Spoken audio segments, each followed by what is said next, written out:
Assalamualaikum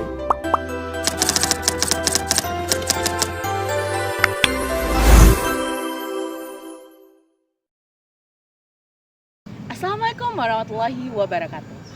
Halo Sobat Literasi, perkenalkan nama saya Daniel Alfira. Saya berasal dari SMA Negeri 1 Mabah.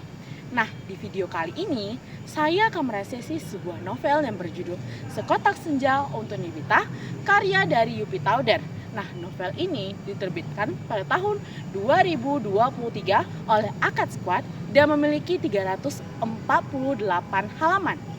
Nah, hal pertama yang bikin menarik dari novel ini adalah dari covernya. Covernya punya nuansa senja dengan warna hangat tapi juga terasa sedih. Nah, di bagian tengah ada ilustrasi dua orang yang duduk sambil melihat matahari terbenam di tepi pantai. Ilustrasi itu membuat covernya terlihat tenang dan penuh akan makna. Cocok banget dengan isi dari ceritanya. Ditambah ornamen emas di bagian pinggir cover yang membuat tampilannya makin elegan.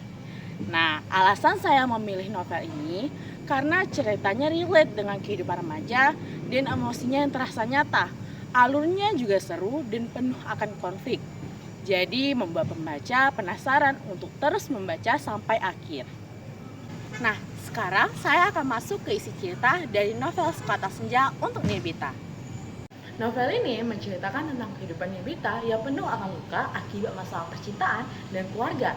Nibita harus menerima kenyataan bahwa Raiden meninggalkannya demi Aruna. Sementara di rumah, ia menghadapi kenyataan pahit tentang ayahnya yang berselingkuh dan menikah lagi secara diam-diam. Tekanan dari ibunya yang membuat hidup Nibita semakin berat.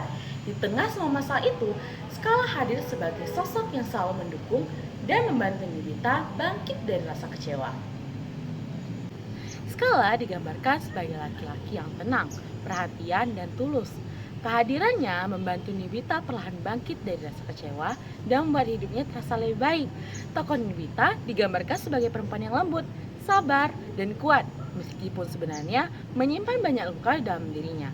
Raiden digambarkan sebagai sosok egois karena meninggalkan Nibita demi perempuan lain. Sementara itu, Aruna menjadi salah satu penyebab konflik di dalam cerita. Garin sebagai sahabat Nibita juga selalu menemani dan memberikan dukungan ketika Nibita berada di masa sulit.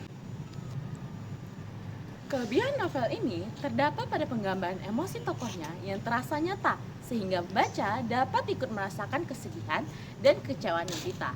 Alur cerita yang penuh konflik juga membuat pembaca merasa penasaran dengan kelanjutan ceritanya. Selain itu, banyak kutipan yang dapat dijadikan pelajaran hidup. Namun, novel ini juga memiliki beberapa kekurangan.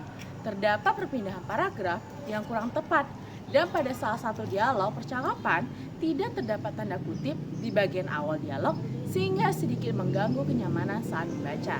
Selain itu, beberapa bagian terasa terlalu panjang dan juga bertele-tele.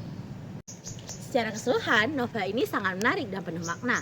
Ceritanya mengajarkan tentang kesabaran, ketulusan, dan cara menghadapi rasa kecewa dalam hidup. Novel ini cocok dibaca oleh remaja maupun orang dewasa, terutama bagi pembaca yang menyukai cerita tentang keluarga dan percintaan. Nah, sekian dari video saya. Salam literasi.